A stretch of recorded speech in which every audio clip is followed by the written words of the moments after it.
നിത്യാമ്പ്രം എന്ന് പറയുന്നത് ഗുരു തത്വമാണ്. ഗുരു എന്ന് പറയുന്നത് ദീക്ഷാഗുരു മാത്രമല്ല, ശിക്ഷാഗുരു. സത്യം പറഞ്ഞാൽ ദീക്ഷാഗുരുവിനെക്കാട്ടിയും പ്രാധാന്യത ശിക്ഷാഗുരുവിനാണ്. കാരണം എന്താ? ശിക്ഷണങ്ങളിലൂടെ മാത്രമേ ദീക്ഷയുടെ മഹത്വം പോലും നമുക്ക് മനസ്സിലാക്കാൻ പറ്റൂ. ഇനി നമ്മുടെ പരമ്പര നോക്കിക്കഴിഞ്ഞാലും എല്ലാ ശിക്ഷാഗുരുക്കന്മാരാണ് കൂടുതൽ. ശ്രീല ഭക്തി സിദ്ധാന്ത സരസ്വതി ഠാക്കൂറിന്റെ ഗുരു ഗൗർ കിഷോർദാസ് ബാബാജി മഹാരാജ്. പക്ഷേ ഗൗർ കിഷോർദാസ് ബാബാജി മഹാരാജിന്റെ ഗുരുവായിട്ട് നമ്മൾ കാണിക്കുന്നത് ശ്രീല ഭക്തി വിനോദ് ഠാക്കൂർജിയാണ്.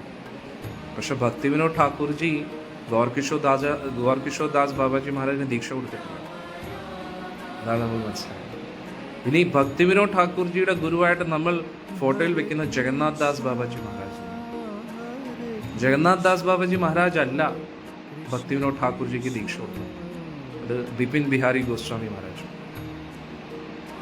ദീക്ഷ കൊടുത്ത ആള് വേറെ, പക്ഷെ ശിക്ഷണങ്ങൾ സ്വീകരിച്ചത് ജഗന്നാഥ് ദാസ് ബാബാജി മഹാരാജ്. ഇനി ഗൗർ കിഷോർദാസ് ബാബാജി മഹാരാജ് ഹൃദയാംഗതമായിട്ട് ഗുരുവായിട്ട് കണ്ടത് ഭക്തി വിനോദ് ഠാക്കൂർജിയാണ്. കാരണം എന്താ? അദ്ദേഹത്തിലൂടെയാണ് ശിക്ഷണങ്ങൾ സ്വീകരിച്ചത്. മനസ്സിലാവുന്നു? അതുകൊണ്ട് ശിക്ഷണങ്ങൾ വളരെ ഇമ്പോർട്ടൻ്റ് ആണ്.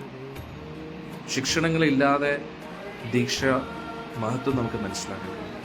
ശിക്ഷണങ്ങൾ ലഭിച്ചു കഴിഞ്ഞാൽ ദീക്ഷയ്ക്ക് തത്തുല്യം എന്ന് വേണമെങ്കിൽ നമുക്ക് പറയാം.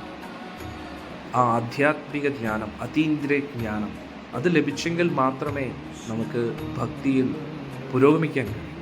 ആധ്യാത്മിക ജ്ഞാനത്തിൻ്റെ അടിസ്ഥാനത്തിലെ നമുക്ക് മായയുടെ പ്രലോഭനങ്ങളോട് നോ പറയാൻ പറ്റും. മായയുടെ പ്രലോഭനങ്ങളോട് നോ പറയാനുള്ള ആ ഒരു ഊർജം നമുക്ക്, മായാദേവിയുടെ പ്രലോഭനങ്ങളെ മറികടക്കാനുള്ളൊരു ശക്തി നമുക്ക്